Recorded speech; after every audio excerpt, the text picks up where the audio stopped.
ये कथा केवल कथा नहीं है, व्यक्ति के जीवन की व्यथा को शिव तक पहुंचाने का एक क्रम है। भगवान शंकर तक ये स्पीकर नहीं चल रहा है,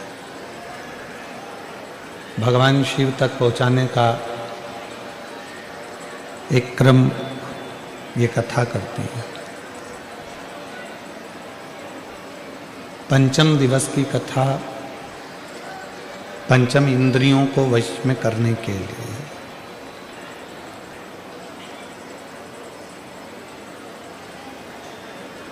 हमारी जो इंद्रियां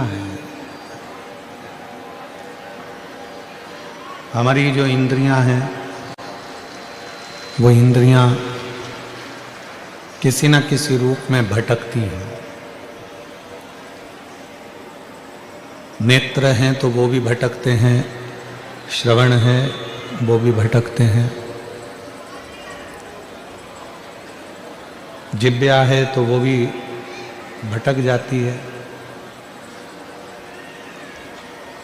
और कभी कभी ऐसा होता है कि जो मन इन सब को काबू में करता है, वो मन भी दिन रात कहीं ना कहीं भटक जाता है।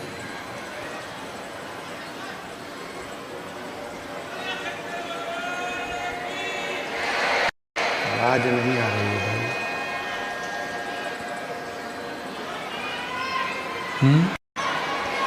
आवाज नहीं आ रही है।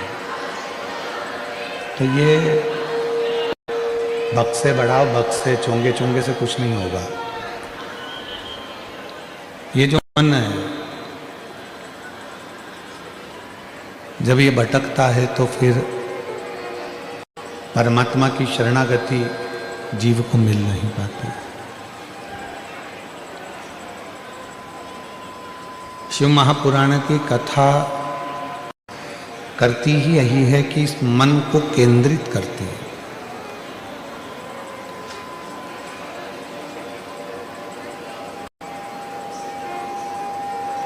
मन को खींचना कैसे है, मन को खींचकर परमात्मा तक लेकर कैसे जाना है।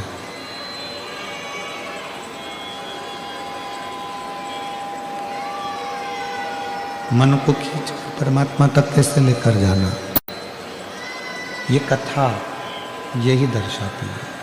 शंभु शंभु। ग्राउंड की आवाज खोली है ना भाई, उधर आवाज नहीं आ रही, इधर भी नहीं आ रही है, बाजू में भी।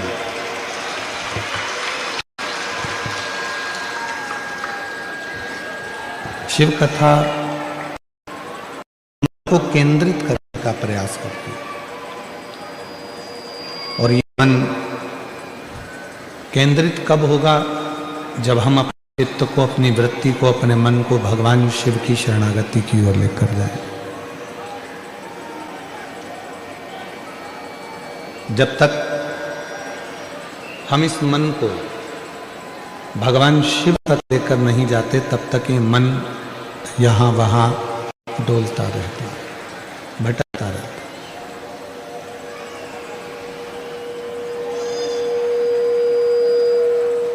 भगवान शंकर का जो पंचाक्षर मंत्र है नमः शिवाय, भगवान शंकर का जो षडाक्षर मंत्र है ओम नमः शिवाय, या भगवान शंकर का जो मंत्र है श्री शिवाय नमस्तुभ्यं, ये जितने भी शिव के जो मंत्र हैं, भगवान शंकर के जितने भी मंत्र हैं, ये ध्यान को केंद्रित करने के लिए।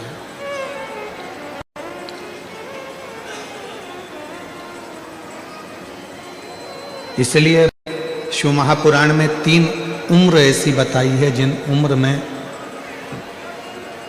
हमें अपने मस्तक पर किसको बिठाना चाहिए, ये बताया गया।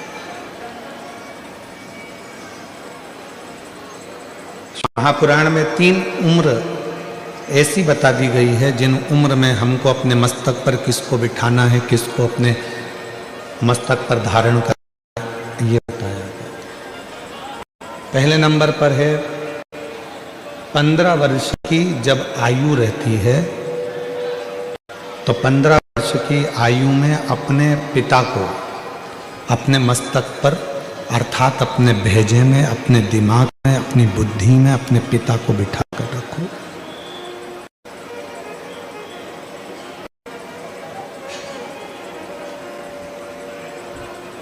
पंद्रह वर्ष की आयु में जब पिता हमारी बुद्धि में होंगे, हमारे मस्तक पर होंगे, हमारी दिमाग में होंगे, तो हम कहीं गलत जगह पर नहीं जा पाए। एक 15 वर्ष की आयु ऐसी आयु होती है जिसमें बच्चे भटक जाते हैं, बेटा बेटियां मार्ग से भटकने का प्रयास करते। और जिस बेटा बेटी के दिमाग में, बुद्धि में, मस्तक पर पिताजी बैठे होते हैं, अर्थात उसको ये मालूम होता है कि मेरे पिताजी का मान है, सम्मान है, इज्जत है। अगर गलत जगह पर जाऊंगा तो मेरे पिता का मान घट जाएगा। मैं गलत चीज खाऊंगा तो लोग मेरे पिताजी को क्या कहेंगे। मैं गलत जगह पर खड़ा रहूंगा तो लोग मेरे पिताजी को क्या कहेंगे। 15 वर्ष की आयु में पिता को अपने मस्तक पर बिठा लो, अर्थात अपनी बुद्धि में बिठा लो कि मुझे मेरे पिता की मर्यादा का ध्यान रखना है और अपने पथ को भ्रष्ट नहीं होने देना है, मार्ग को विभाजित करना है।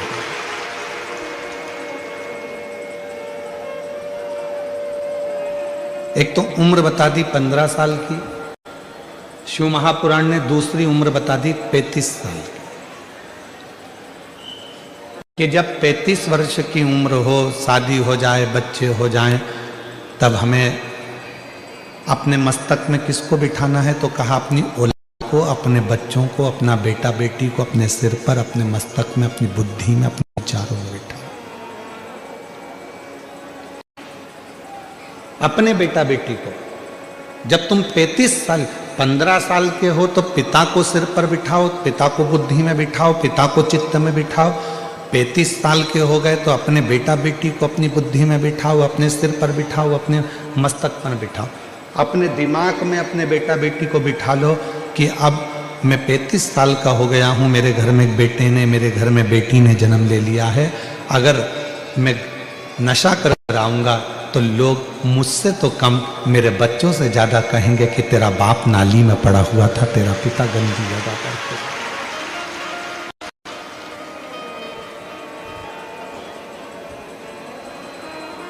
अपने बेटा बेटी को अपनी बुद्धि में बिठाओ कि लोग मुझे कम कहेंगे, मेरे बेटा बेटी को ज़्यादा कहेंगे कि तेरा पिता पागल है, रोड के किनारे पड़ा रहता है, नशा करता है, गलत काम करता है, तेरा बाप ऐसा है, तेरा पिता ऐसा है। तो 15 वर्ष की उम्र में पिता को अपनी बुद्धि में बिठा लो, 35 वर्ष की उम्र में अपने बच्चों को अपनी बुद्धि में बिठा लो, और जब तुम्हारी उम्र फिर 55 वर्ष की हो, 65 वर्ष की हो, 75 वर्ष की हो, तो अपने गुरु को अपनी बुद्धि में बिठा लो कि अगर मैं इस अवस्था में गलत कार्य करूंगा तो मेरे गुरु को कैसे मुख दिखाऊं।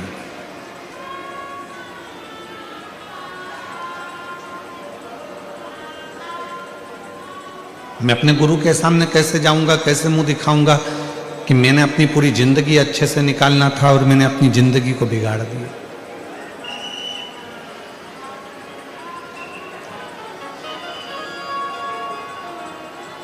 और मत बुरे कर्म कर बंदे वरना पछताएगा, भगवान की आंखों से तू बच नहीं पाएगा, तू बच नहीं पाएगा। अरे ओ अज्ञानी मत करना दानी, अरे ओ अज्ञानी मत करना दानी। तेरे कर्म का फल भी तू ही पाएगा, जैसा किया तूने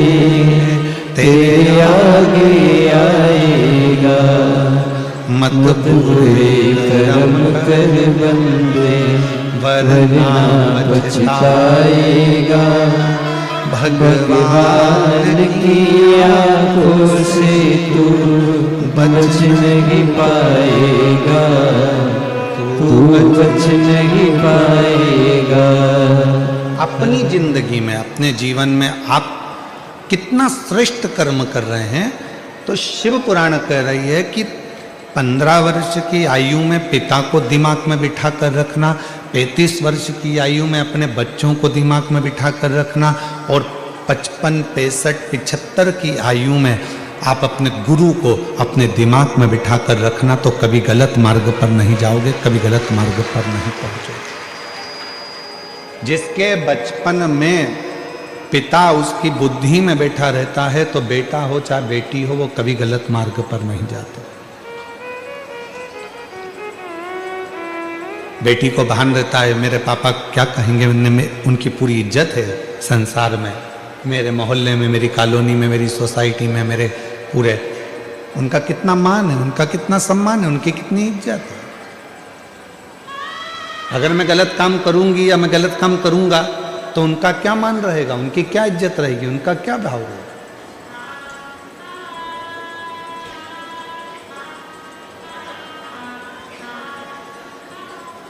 जिस बच्चे की जिंदगी में उसका पिता उसकी बुद्धि में बैठा होता है, वो बच्चा कभी गलत काम नहीं कर सकता,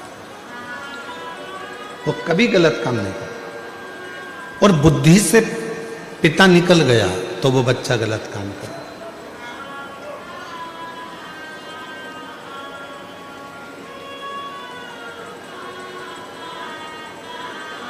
शिव महापुराण की कथा में भगवान गणेश जी का पवित्र चरित्र आता है।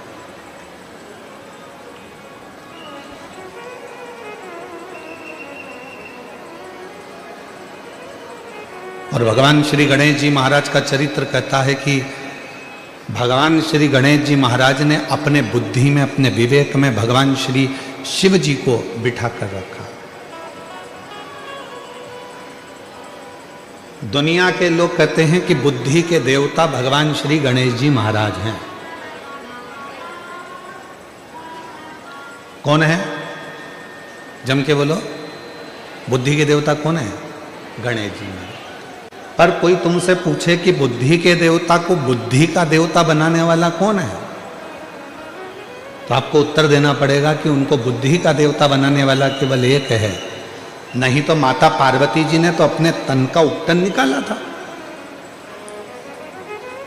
और पार्वती जी ने अपने तन का उपटन निकालकर उसका एक पुतला तैयार करा था। अब उस पुतले में प्राण दे दिया गया था।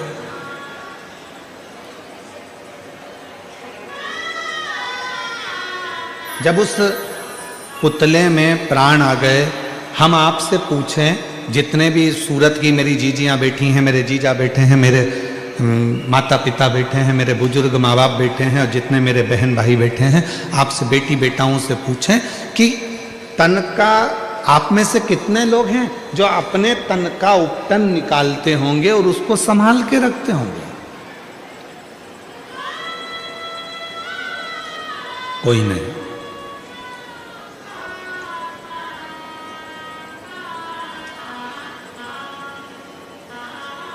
नैन कटर से नैन काट लिए और नैन को फेंक दिया, वो नैन तुमने संभाल के रखे क्या?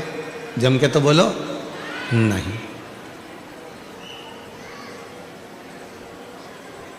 कटिंग करवाई, कटे हुए बाल फेंक दिए, उसको संभाल के रखा क्या?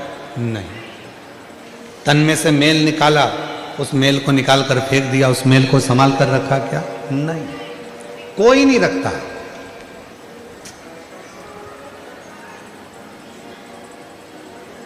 अब उस कटे हुए नख में क्या बुद्धि होगी? कटे हुए बाल में क्या विवेक होगा, बुद्धि होगी? या तन के उस मेल में क्या बुद्धि होगी, क्या विवेक होगा? पार्वती मैया ने अपने तन के उपटन से भगवान श्री विनायक को प्रकट किया, भगवान श्री गणेश जी महाराज को प्रकट किया, और प्रकट कर कर दरवाजे पर ले जाकर बिठा दिया कि अंदर किसी को मत आने देना। परंतु भगवान शंकर उस दरवाजे पर आ गए, और भगवान शंकर ने भगवान विनायक की उसी दरवाजे पर 3 परीक्षा ली। दुनिया के लोग कहते हैं कि भगवान ने उसका सिर काट दिया, पर परीक्षा 3 लिए। भगवान श्री शिव जी ने, भगवान शंकर ने 3 परीक्षा ली। और वो 3 परीक्षा, पहले नंबर की परीक्षा ली बालक से कि बालक तुम कौन हो। तो बालक ने कहा मेरी माता अंदर स्नान कर रही है, मैं उनका पुत्र हूं।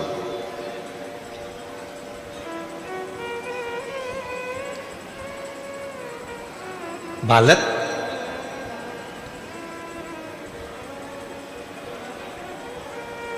तुम किनके पुत्र हो? मेरी माता अंदर स्नान कर रही है, मैं उनका पुत्र हूं। शंकर भगवान समझ गए कि पार्वती मैया ने भले इस बालक को प्रकट करा, पर इसमें बुद्धि नहीं है, इसमें विवेक नहीं है, ये अपनी माता का नाम भी नहीं बता पा रहे। मेरी जीजियों, मेरे जितने जीजा बेटे हैं, जीजियां बेटी हैं, बेटियां बेटी हैं, बेटा बेटे हैं, उनसे निवेदन करूंगा तुम्हारे घर के बच्चों को, तुम्हारे घर में जब उसकी परवरिश करो, दुनिया का कोई काम आए कि ना आए, सबसे पहले उसको अपने माँ बाप का नाम जरूर आना चाहिए कि मेरे पिता का नाम ये है, मेरी माँ का नाम ये है। मैं किस मोहल्ले का रहने वाला हूं, किस कॉलोनी में रहने वाला हूं, किस सोसाइटी में रहने वाला हूं। अगर बच्चा खोता है तो कम से कम मालूम तो पड़ जाए कि यहां का है।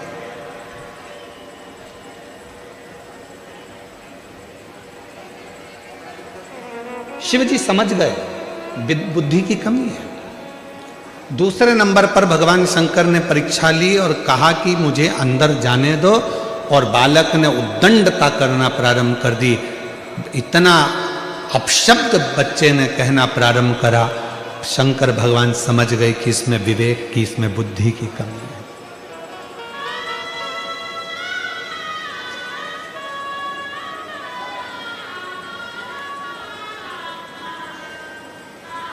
मेहमान आए और बच्चों ने झुककर प्रणाम किया तो समझ लेना कि वो बच्चा पहचान में आ जाता है कि इसके घर के संस्कार अच्छे हैं, इसके माँ बाप अच्छे हैं, इसके दादा दादी अच्छे हैं। कोई आया तो इन्होंने प्रणाम किया। संस्कार। और कई घरों में माँ बाप बच्चे का हाथ पकड़ते हैं, बड़े हो गए बच्चे तो भी हाथ पकड़ के झुक जा, गुरुजी हैं, प्रणाम कर ले, नमन कर ले, धोख लगा ले, लगाते हैं।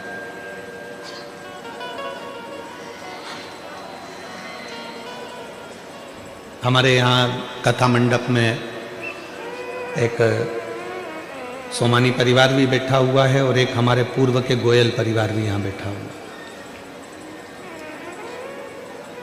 हम सोमानी जी के यहाँ पर बैठे हुए हैं। कहीं कहाँ बैठे हुए? अच्छा, स्थान चेंज हो गया है तुम्हारा। तो हम इनके घर गए और इधर गोयल जी भी कहीं बैठे होंगे।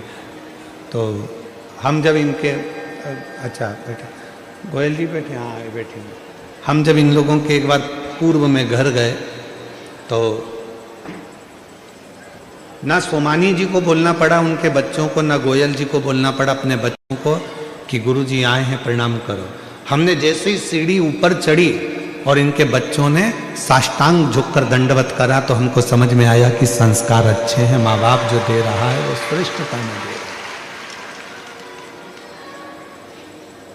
सिखाया उतना उद्दंडता हो बच्चों में, मना नहीं। बच्चे बोलने के तेजो मना नहीं, बच्चे खेलने के तेजो मना नहीं, पर बच्चे जिस समय पर बड़ों को बड़ा ना समझे, आदर ना करे, सम्मान ना करे, तो फिर वो बच्चे की श्रेष्ठता नहीं होती है। फिर वो श्रेष्ठता नहीं।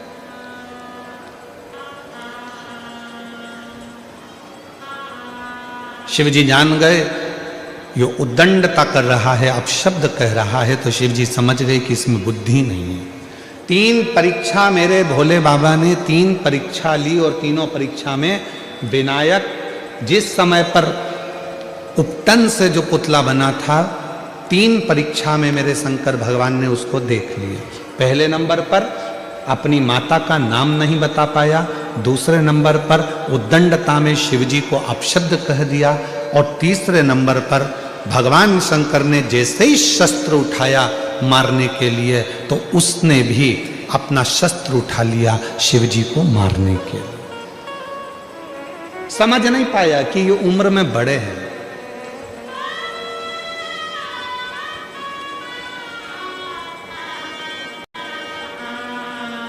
एक बात बताओ, कोई बुजुर्ग व्यक्ति एक छोटे व्यक्ति को थप्पड़ मारेगा?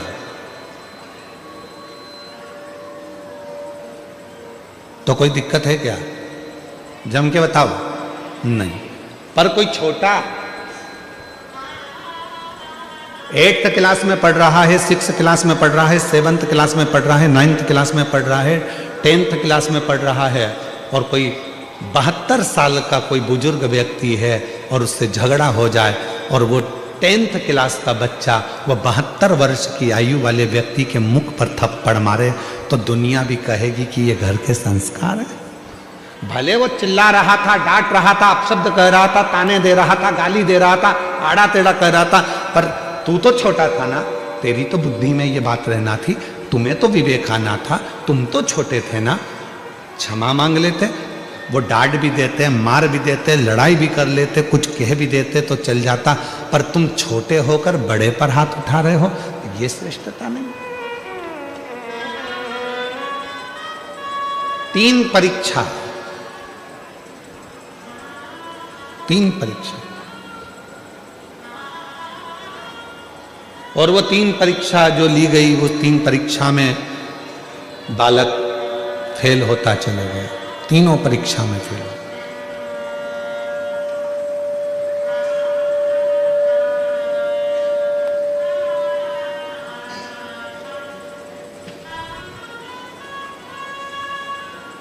वो 3 परीक्षा में बालक फेल होता चला गया, और जब 3 परीक्षा में बालक फेल हो गया, तब शिव जी को लगा कि इसको बुद्धि देना मेरा काम है, अब इसको बुद्धि प्रदान करना मेरा काम है।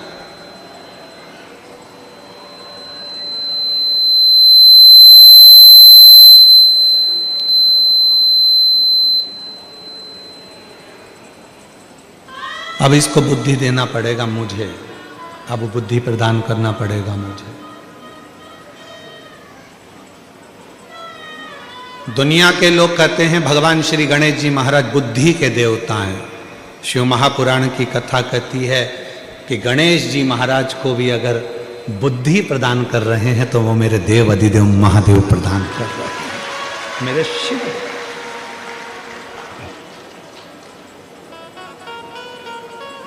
मेरी जीजियों, मेरे जीजाओं, मेरी बेटियों, बेटाओं, मेरी बुजुर्ग माँ बाप, याद रखना, शंकर जी के मंदिर में अगर तुम्हारा बच्चा बाल्य अवस्था से 1 लोटा जल लेकर शंकर जी के मंदिर में जल चढ़ाने जा रहा है, तुम्हारे बच्चे में अगर विवेक भी नहीं है, बुद्धि भी नहीं है, तो एक ना एक दिन जल चढ़ाते चढ़ाते मेरे शंकर भगवान उसको इतना विवेकी, इतना बुद्धि वाला बना देंगे कि वो दुनिया में आगे बढ़ता चलेगा। इतना विवेकी, इतना बुद्धि वाला बना देंगे कि वो आगे बढ़ता चलेगा।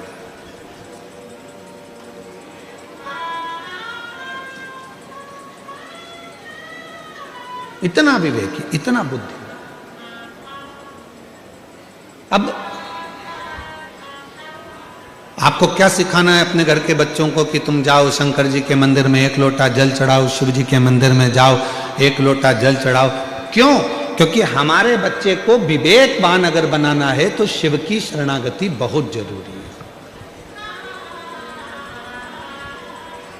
कितना सुंदर कहा है, एक बार माता सरस्वती भी अपने स्वरों को भूल गई थी।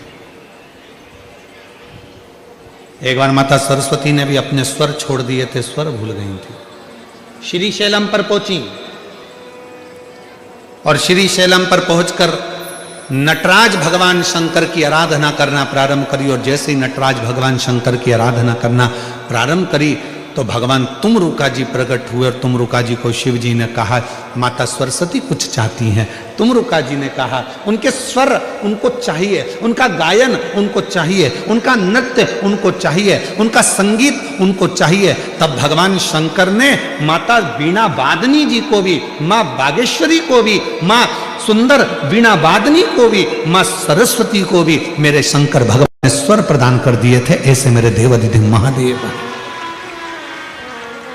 ऐसे मेरे भगवान शंकर हैं, जो सरस्वती को भी स्वर प्रदान कर देते हैं, जो गणेश जी को बुद्धि प्रदान कर देते हैं, जो गणेश जी को रिद्धि सिद्धि प्रदान कर देते हैं, और दुनिया का सुख देने के लिए गणेश जी को शुभ लाभ दे देते हैं, अमोद प्रमोद दे देते हैं, और दुनिया को शीतलता देने के लिए संतोष रूपी धन संतोषी भी प्रदान कर देते हैं। वो शिव। एक प्रसंग और मिलता है बुद्धि का, शिव महापुराण में एक प्रसंग बुद्धि का और मिलता है, बड़ा सुंदर प्रसंग है। एक संत ने, जो शंकर जी की आराधना करने वाले थे, साधना करने वाले थे, ऐसे एक संत ने संकल्प ले लिया था, 1 वर्ष तक झूठ नहीं बोलूंगा, सत्य पर चलूंगा।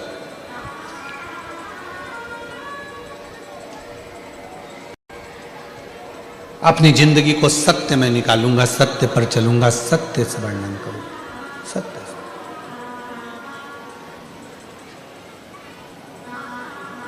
और तपस्वी संत बैठ गए तब साधना करने के लिए, साधना में डूब गए तपस्वी से।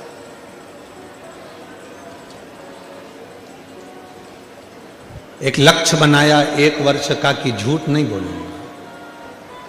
हम आप लोगों से भी निवेदन करते हैं कि आप शिव जी को मानने वाले जितने भी शंकर जी के भक्त हैं, उनसे निवेदन है, पूरे साल आप सत्य नहीं बोल सकते, 6 महीना सत्य नहीं बोल सकते, 3 महीना सत्य नहीं बोल सकते, तो हमारा तो निवेदन है 12 महीने में 12 शिवरात्रि आती है, उस शिवरात्रि के दिन भले आप व्रत करें चाहे ना करें, एक व्रत धारण कर लो कि आज के दिन मैं झूठ नहीं बोलूंगा, सुबह से शाम तक मैं केवल सत्य ही बोलूंगा। आप मत बोलो, हमें मालूम है तुम पूरी साल सत्य नहीं बोल पाओगे, और अगर सही में सत्य बोल दोगे तो हो सकता है कि घर में झगड़ा भी हो जाए, हो सकता है। वो एक कथा मिलती है ना कि एक बहुत विद्वान महाराज, बहुत विद्वान पंडित जी, इतने विद्वान लोग कहते थे, इतने विद्वान पंडित जी तो मरेंगे तो सीधे स्वर्ग जाएंगे, और पंडित जी मरे तो नरक चले गए। अब इतने विद्वान पंडित जी जब नरक गए तो नरक में मोहल्ले के भी गए बहुत सारे, तो उन्होंने पूछ लिया, क्यों पंडित जी, तुम तो इतनी बड़ी सोसाइटी में रहते थे, तब भजन करते थे, तब प्रवचन करते थे, इतनी कथा कहते थे, और तुम मरने के बाद में नरक आ गए, तुम्हें तो स्वर्ग जाना था, आखिर तुम नरक क्यों आए? पंडित जी बोले, मैं मेरी ओर नहीं आया, मेरी पत्नी के कारण नरक आया। तो तुम तुम्हारी पत्नी के कारण नरक क्यों आए? तो कहा, मैं बस कहीं पर भी निकलता था, रोज सुबह के समय पर मेरी पत्नी तैयार होकर आती और मुझसे पूछती कि मैं कैसी लग रही, बस उसी के चक्कर में मैं नरक पहुंच गया। तो तुम उसके चक्कर में नरक कैसे पहुंच गए? तुम मेरे को रोज सुबह से मेरी पत्नी पूछती मैं कैसी लगती हूं, और मुझे बोलना पड़ता था तुम बहुत अच्छी लगती है। मतलब मेरे को रोज सवेरे सवेरे एक झूठ बोलना पड़ता था, लगती अच्छी नहीं थी फिर भी कहना पड़ता, इसी के चक्कर में मैं नरक पहुंच गया। बस वो एक चक्कर था। तो मेरी जीजियों, आप लोगों से भी निवेदन है, मेरे जीजा जी से रोज मत पूछा करो कि मैं कैसी लग रही हूँ, वो बापड़ा तुम्हारे चक्कर में स्वर्ग की जगह नरक पड़ी जावे, कहा मतलब था, मैं कैसी लग, ये मेरी पत्नी के चक्कर में हो। तो कहा, तुम पूरा समय अगर सत्य नहीं बोल सकते तो केवल एक दिन ऐसा निकालो कि उस दिन मैं सत्य बोलूंगा, और सत्यम शिवम,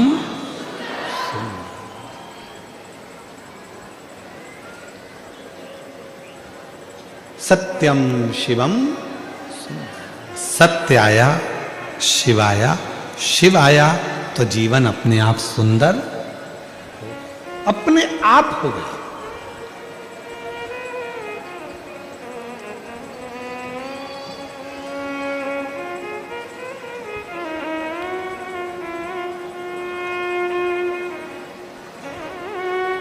एक हमारे शैलेंद्र भाई बोलते हैं ना, सत्य ही शिव है, शिव ही,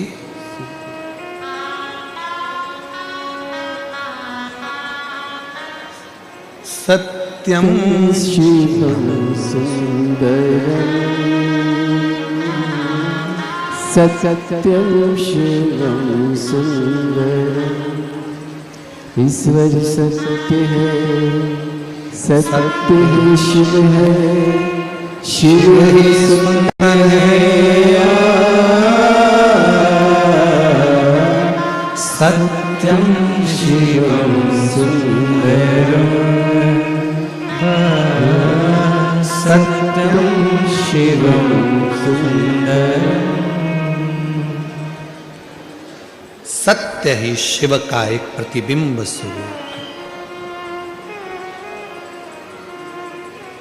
ईश्वर सत्य है, सत्य ही शिव है, शिव ही सुंदर है। सत्यं शिवं सुन्दरम् सत्यं शिवं सुन्दरम्। यही सत्य को एक संत ने अपने अंदर ये बात उतार ली कि 1 साल तक मैं सत्य बोलूंगा, झूठ नहीं बोलूंगा। एक वन में बैठकर तपस्या करने के लिए वो संत बैठ गए। कसाई के हाथ से गाय छूट गई और वो गाय भागी वन में। संत बैठे थे, कसाई दौड़कर पहुंचा, संत से पूछा, क्यों बाबा यहां से गाय निकली थी, तुमने देखी? अब संत चक्कर में पड़ गए। अगर बोल दूं कि गाय देखी है तो कसाई गाय को पकड़ेगा और काट देगा तो गौ हत्या माथे चढ़ जाएगी, और अगर झूठ बोलता हूं तो मेरा साल भर का व्रत बेकार हो जाता है। अगर झूठ बोलता हूं तो मेरा वर्ष भर का व्रत बेकार हो जाता है।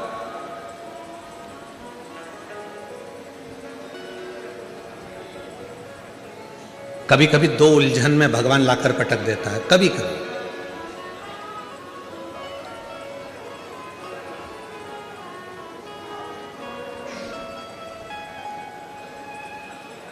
और वो 2 उलझन में परमात्मा ने लाकर छोड़ दिया सत्य के साथ। कसाई पूछ रहा है, बाबा जल्दी बताओ मेरी गाय देखी क्या? अगर बता दूंगा तो गाय कट जाएगी, गौहत्या माथे चढ़ जाएगी, और अगर नहीं बताऊंगा, झूठ बोल दूंगा तो ये लगेगा कि मैंने 1 साल का नियम लिया था, मेरा सत्य चलेगा। अब ऐसी उलझन में करूं क्या? तो